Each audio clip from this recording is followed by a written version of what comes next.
Old Roger is dead and he lies in his grave, lies in his grave, lies in his grave. Old Roger is dead and he lies in his grave, E-I-O. They planted an apple tree over his head, over his head, over his head. They planted an apple tree over his head, E-I-O. The apples got ripe and they all fell down, all fell down, all fell down. The apples got ripe and they all fell down, E-I-O. There came an old woman picking them up, picking them up, picking them up. There came an old woman picking them up, E-I-O.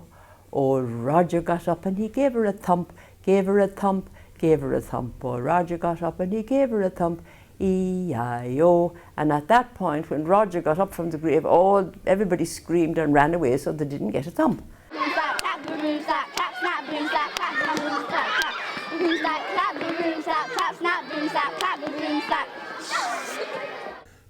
We lived in a basement flat. We had quite a largish garden, which was nice, but we didn't have a bathroom, and our toilet was outside in the yard. And we had one sink with one cold tap on it. When we first lived there was no bathroom, so we used to have a tin bath and fill it up. Well, when we came over here as immigrants, living in Notting Gate, a family of four would live in one room, and it was during the era of Rackman, who was a notorious landlord. Basic, no hot water, no toilet inside the house, no bath, no shower, no television, no computer. Apart from that, it was luxurious. My home was the bottom two floors of a Victorian house in Elgin Crescent. And it had a communal garden. It had a back garden and it had a communal garden. Well, my father used to have lots of electrical stuff, and I used to pretend they were soldiers and things, and I used to build things in the garden.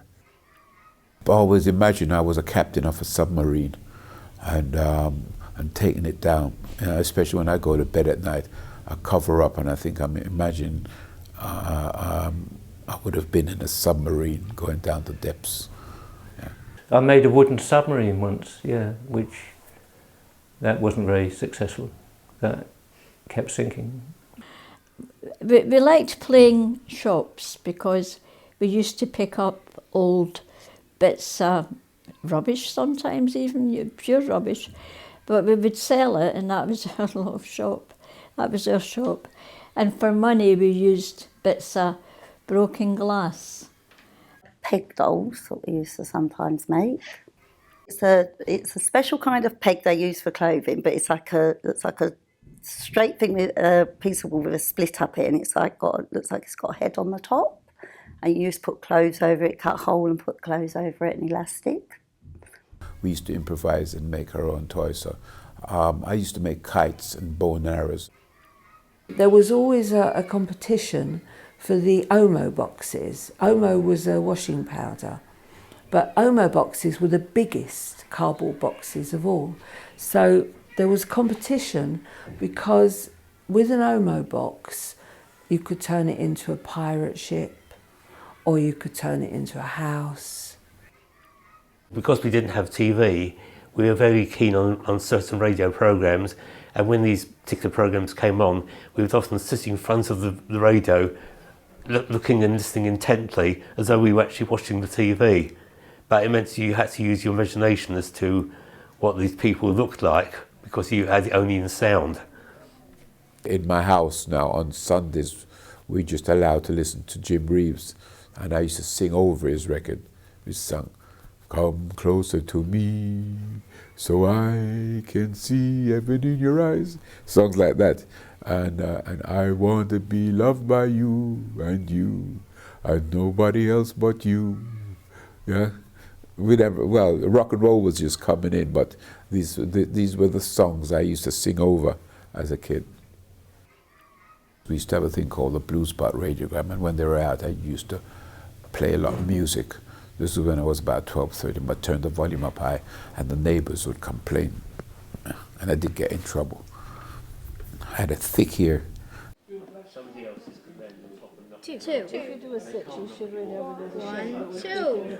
I'm in the lead. No, I think when I was a child, if I could have had a computer, I would have wanted one. I always wanted what was the newest thing out, even though, you know, perhaps my parents couldn't always afford it. My favourite toy was probably a doll called Tiny Tears, which used to give her a bottle and she used to cry and wet herself. Also Mousetrap, a game called Mousetrap, but it took a long, long time to set up, and then in a minute it was over. I didn't play many card games, but there was a one called Old Maid, and it meant that you weren't going to find anybody to marry you, which seemed to be a terrible disaster in them days. All of my toys were generally handed down from elder relations, you know, older cousins. So you got second-hand stuff passed down to you. Little did I know it at the time, but I was spoiled. And I had an electric train set when I was about 6 or 7, so that was really, really unusual. Yeah, an electric train set with, you know, with lots of additions, platforms, trucks, passenger carriages, sidings, points, signals. I think my first favourite toy was a thing called Meccano. In those days it was metal, so you had strips and rectangular pieces and you screw them all together and you make objects like cranes and buildings and trains and put wheels on them. Hours and hours of fun with that. We used to have little Airfix kits in them days, and I used to make models of galleons, aircraft, boats. I remember getting a doll's pram, and then you used to see a lot of children playing in the streets with their doll's prams. They used to take their dolls out and like pretend they were real babies and wrap them up in blankets and stuff like that. Oh, I had a teddy. My goodness, what a state he was in. He had his throat cut and buttons for eyes. I was given, it was a tin chicken. I was really young, and this tin chicken, you pulled it along on a string, but when you pulled it along, the wings moved, yeah, and the head moved. And as I said, I grew up with boys, so as you know, boys always love to know how things work. And one day my cousin disappeared, and so did my chicken. So my mum went out to look for him, and we found him eventually on the side of the road, and he had taken the whole chicken apart and it was lying in a row. So my mum went mad, and she said, "Why did you do that?" And he said, "I wanted to see where the cluck came from." Concentration. 64. No repeats or hesitation. I go first. I go second. I go third. I go fourth. The best word to use would be mayhem. The thing that always occurred, no matter what happened in the playground, was chasing each other, with a bit of fighting as well when we caught each other. So in a way that was more popular because you didn't have to get a team together or a ball, you could just do it and let off steam when you came out of the classroom. Well, I came to school at this school, and it was pretty much the same as it is now, apart from like now you've got a lovely pitch and a climbing frame. But when I come to school, boys played in one playground and girls played in the other playground, and they didn't mix. You had your own group. You tend to stick with your groups. Those were the groups you played with. Sometimes if you had a game like Oranges and Lemons that needed a lot more people, then you would combine groups. French skipping was a piece of elastic. Two children had their feet apart, one either end, and you used to skip in the middle and jump over it and do different tricks with it. Skipping as well, so the girls always started that one, so that often a thing, you tie one end of the skipping rope to a railing And then you could do it really fast and faster and faster until the person having to skip would eventually trip up and fall flat on her face, which was the whole point of that one. We used to play in the playground as well. We'd have some pennies and we'd throw it against the wall, and the pennies nearest to the wall wins. We used to call that penny up the wall. You just go around and collect a conker that has fallen off the tree, put a meat skewer through it, thread a piece of string through it, tie a knot at the bottom, and somebody else would hold up their conker and you try and knock it off out of their hand or split it. And to cheat, what you did was you pickled them in vinegar to make them harder. So and then you became the conker champion. I just remembered another game. It used to be called Jacks, and we used to have a little bouncy ball and 5 little metal objects, things, and you used to have to catch them and throw the ball up and catch them.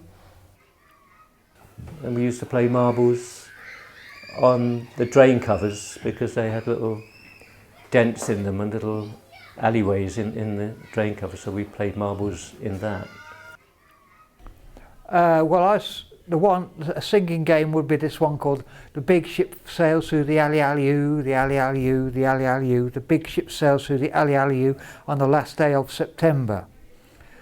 And there's another line to it which I've forgotten now, but that was all about the opening of the Manchester Ship Canal. Have any of you ever heard 1 potato, 2 potato? Yeah. Well, we used to do that then. Do you want me to sing it? 1 potato, 2 potato, 3 potato, 4, 5 potato, 6 potato, 7 potato more. If you landed on more, you was out. The rhyme went, the farmer wants a wife, the farmer wants a wife, E-oh, me daddy-oh, the farmer wants a wife.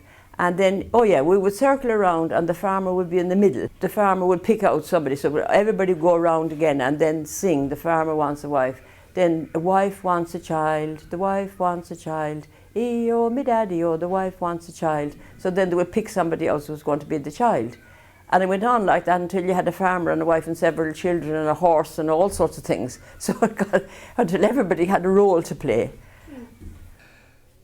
So the boys were a bit more adventurous, but the girls were more dexterous, you know, like throwing the ball and doing this and catching the ball, and much more hand-to-eye coordination, where the boys were just pushing each other over. We had a game, it was 2 tennis balls, and it was only girls played it. And it was juggling, really. And you had songs that went with the game. So you juggled the balls against the wall, and there was a song that you played that you had to do the actions. KP, penny a packet. First you lick it, then you crack it, then you wipe it. And all the time you've got to keep 2 balls against the wall. Then you wipe it down your jacket, KP, penny a packet. Which sounds easy, but isn't. This circle is too small. It's way tiny. It's going so fast. I know. But we used to go to public houses or get our brothers or fathers or uncles and that, and we used to get the tops of beer bottles. We used to call them chippers. They were bottle tops, and we'd save them until we got so many you could hardly lift the bucket up. And then we'd count them out and you'd all argue who's got the most and that. Collecting cards, you know, cigarette cards or cards given away in cereal packets, this sort of thing, the usual sort of thing that children collect. They run them in series, and they normally involve sportsmen or film stars. So we would collect those and swap them. And you would send off for the album, and then in the album you got all the different cards. So each time you had a packet of tea, there'd be a card inside the packet of tea. And what you would do is you'd flick them like that and flick them, and the person who landed on another one kept them all, kind of thing. I think we used to collect leaves. sometimes we weren't very good. You could collect leaves from different trees and watch them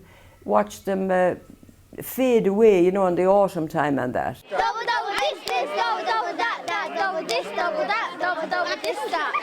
We don't say you do no more games than... In those days, you didn't really spend much time at home indoors. Most of the time, you were out on the streets. The streets were lit, but still quite dark even with the lights.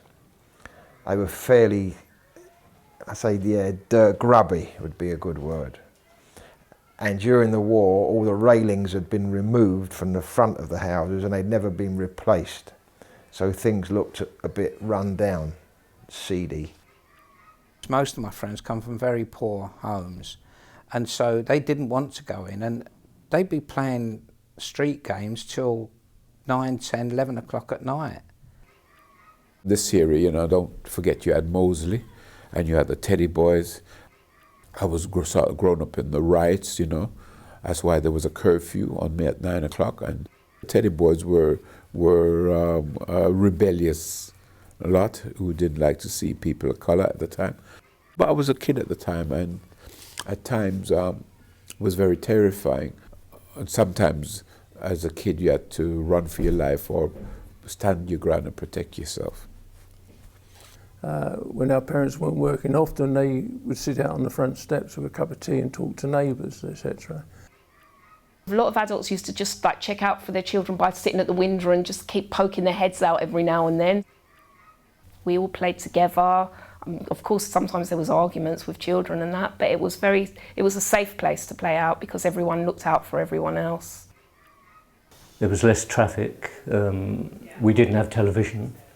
So it was always, especially in the summer, we'd be out on the streets all the time. Dogs just used to walk around the street. You never used to have a lead for a dog or anything like that. People just used to open their doors and the dogs used to come out and they just used to wander the streets. And they never sort of bit you. There was none of these dangerous dogs. They were just like dogs that walked the street and played with the children. To me, it seemed perfectly normal to be playing out in the street in all weathers, playing in the snow, the rain. Our parents would always call us in, which was embarrassing to be the first kid to be called in because it was bath time. I think the reason why they used to tell ghost stories in Ireland was to encourage the children to come in before it got too dark. So they used to say that all sorts of strange ghosts and things came out when the evening time came. Oh, it was fantastic because you were no longer under any adult or specifically parental control. So now you could just more or less roam free, which we used to do. I would go out in the morning and I'd only ever come back when I was hungry.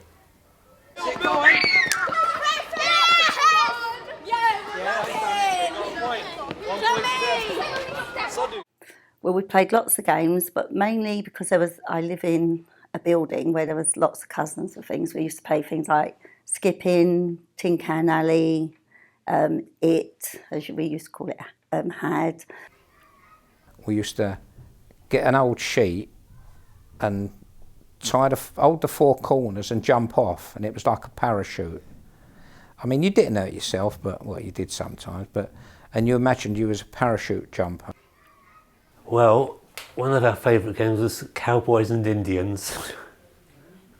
How do you keep? Well, some people tended to be cowboys, some would tend to be Indians, and the game was to try to use makeshift bows and arrows and toy guns to shoot as many Indians as you could before they shot an arrow into you. To be in the dens and you'd imagine an army's coming towards you and you'd have to fight them off, and you'd have your 6 guns, your capped pistols that you had as a child, bang, bang, bang, and you'd be winning your wars against the Indians coming towards you as the army's coming towards you.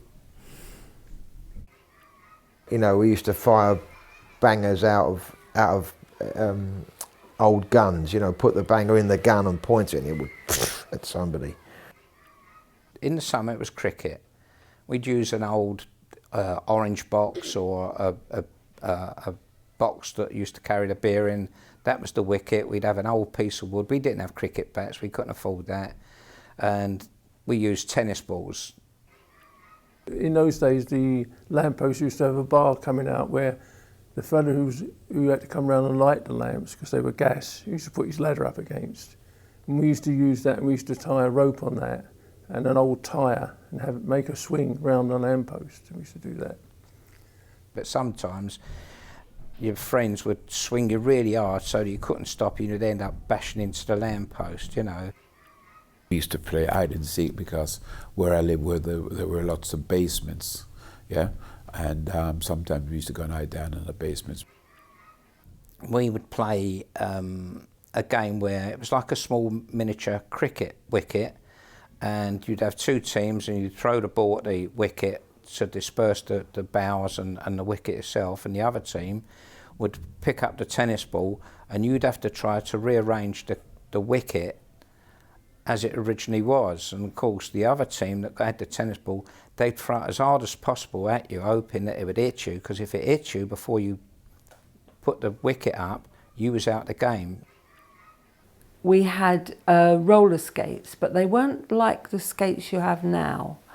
You could make them larger or smaller, but nobody could afford a whole pair. So you would have one each, and then you would scoot along with the other foot. You got kicks when you played football, because again, we didn't have trainers in them days. We had big hobnail boots. And so if you can imagine, you know, you've got the football and you've got about 8 or 9 kids all coming and they want that ball. They didn't worry whether they kicked the ball or you, they just wanted the ball. There's always somebody get injured or fall down or bruised. Yes, we used to have a lot of bruising, and the neighbours used to bring out a thing called TCP to put over the bruise, the wounds, yeah, and send you off. We would settle any argument with a fight, but it was forgotten. The next day you'd be playing, you might have, you know, a bruised nose or a bit of a rosy cheek where someone hit you, but it was mostly pushing and pulling each other.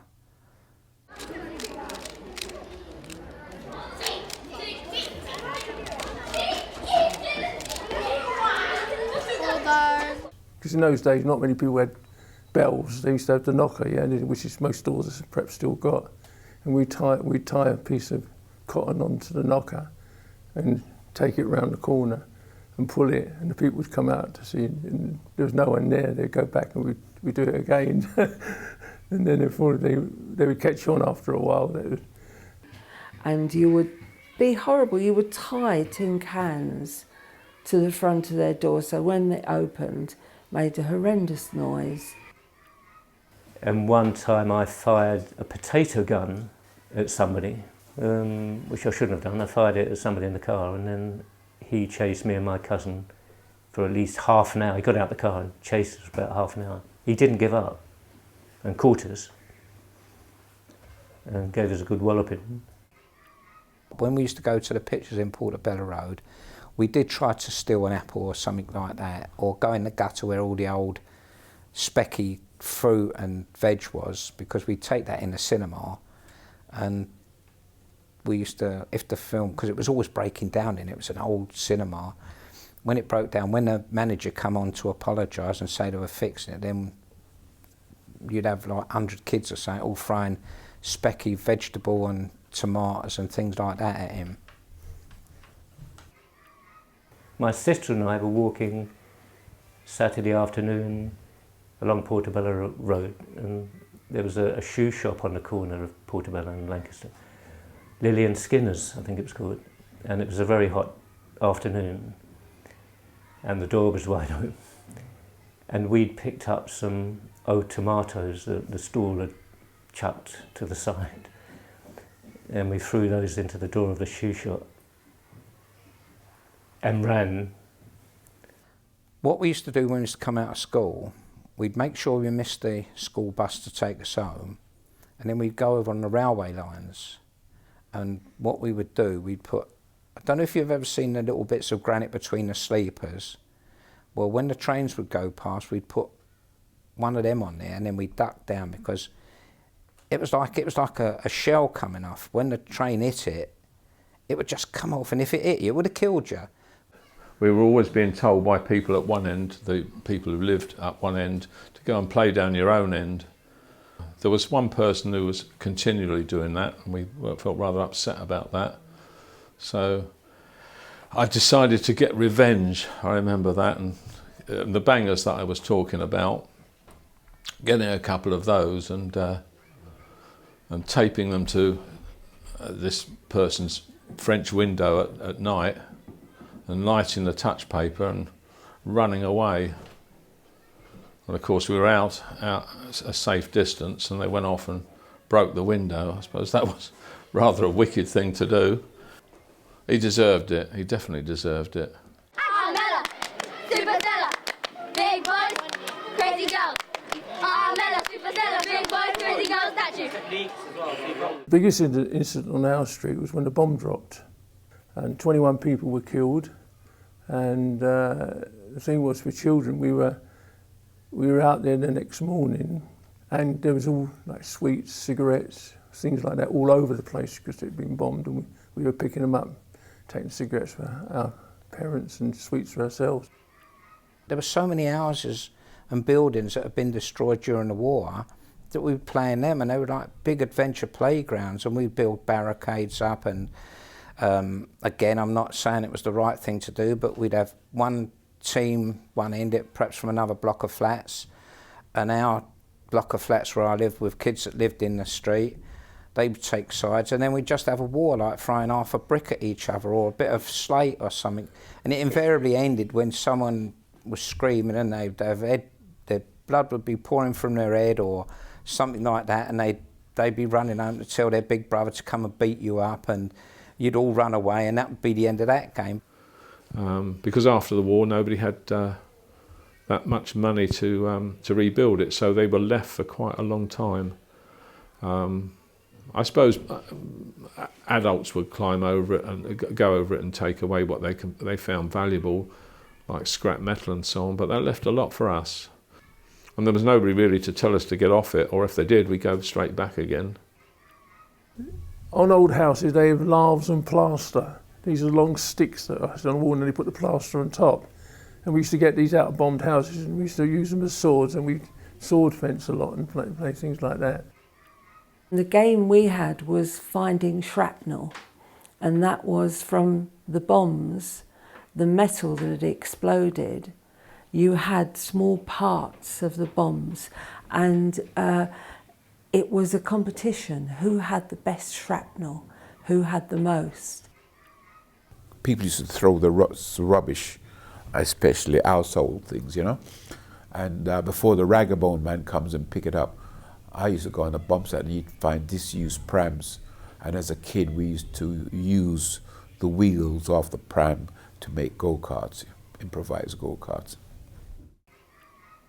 And then when they started to be built on, we were on the building sites and, well, get up to all sorts of mischief. But yes, and when it was finished, when it was built, there was a big bonus in that there were new families moved in. I think there were about 8 new families, and 7 of them had children, and all of them became my friends. So in exchange for the bomb site, I got a bunch of friends. I'm getting tired, Matthew. I'm getting tired.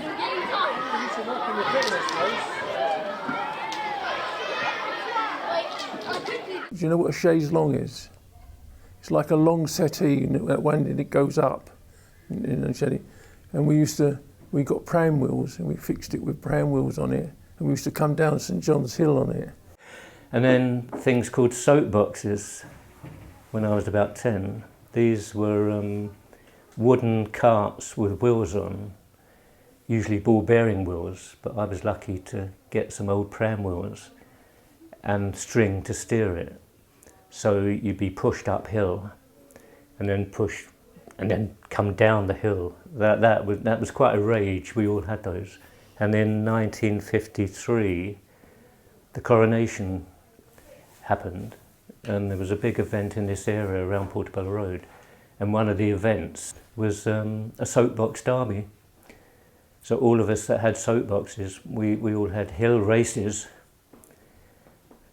down Portobello Road and down Lancaster Road, which was a bit of a hill, and I think Tavistock Road as well.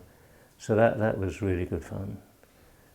If your parents couldn't afford to get you a bike, then you get parts from somewhere. You get an old bike and you get a wheel from somewhere and you put it together, and you quite enjoy making that better if you could. And then with a bit of pocket money, you'd save up to get perhaps some handlebars that were a different shape, or get some gears for it. And then our bikes were everything. And yes, we'd be on our bikes all the time. Even if we weren't riding around, we'd be sitting on them. As we got a bit older, like 10 and 11, we used to leave the area and jump on tube trains and explore other areas, so it got wider and wider. Ладушки, ладушки, что ели у бабушки, что ели кашку, что пили брашку, а что... Holland Park, when I was small, was private. It was bought by the Inner London Authority in 1954.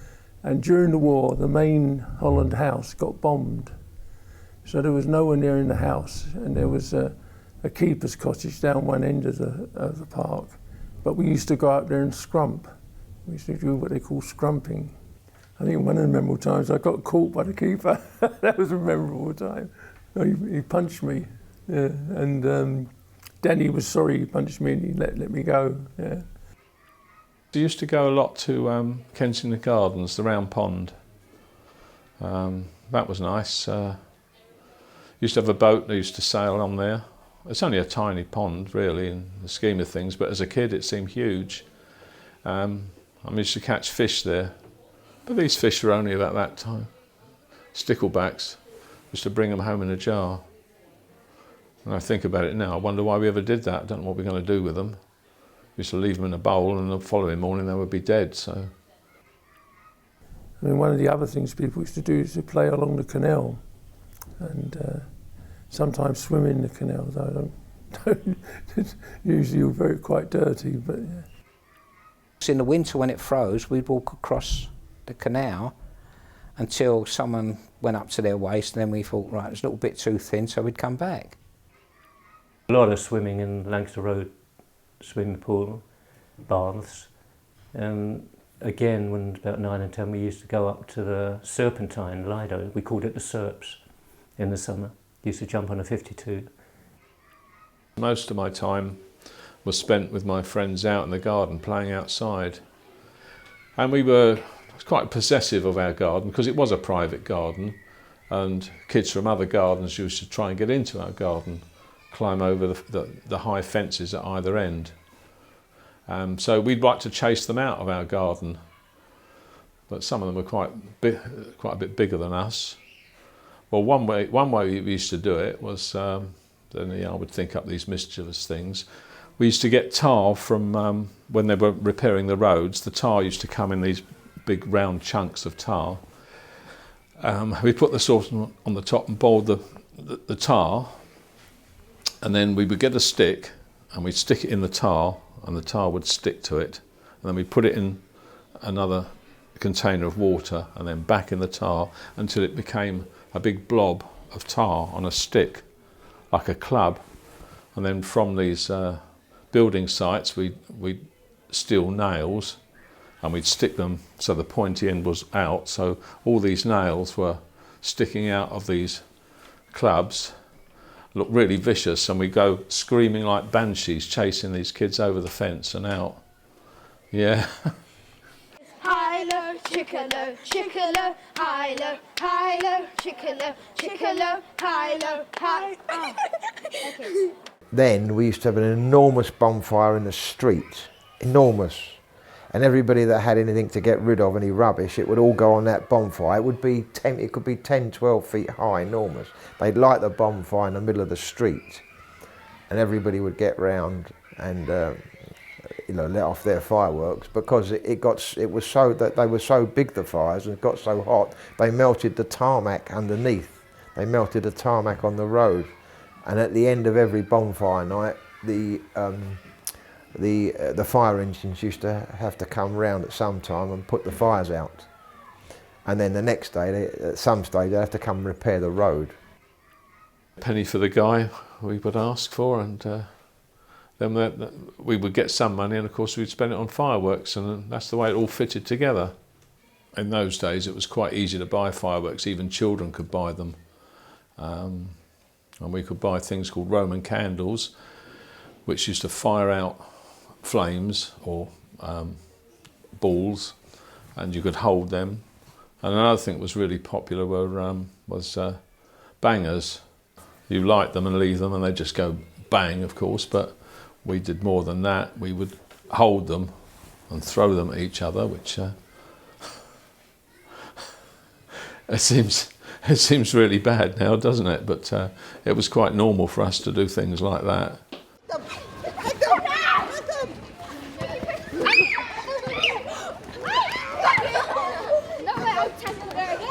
People started to own cars, there was more cars around, there's a lot more accidents happening, children didn't have anywhere safe to play, so we campaigned to get certain streets designated as play streets, and this happened with Lonsdale Road and McGregor Road were the two that I can remember.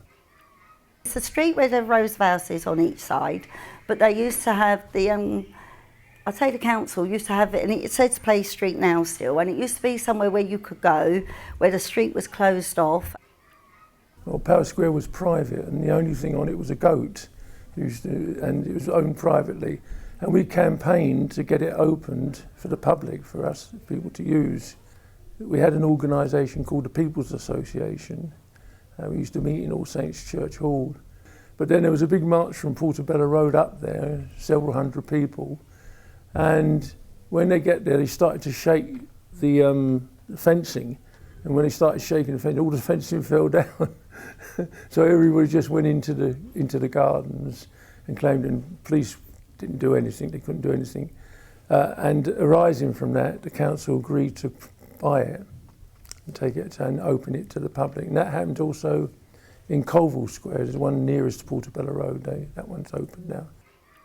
Up near where I live now, the other end of Portobello Road, there's the Venture Centre. The Venture Centre is built on a site where there was a church, and it's got a playground there with sort of ropes and building stuff and all that sort of you can do. It's still there, and that was started just in the early 60s, 1960s. They started to build the Westway. And everybody pulled down a lot of houses, and some people from the People's Association started to organise play like the Venture Centre.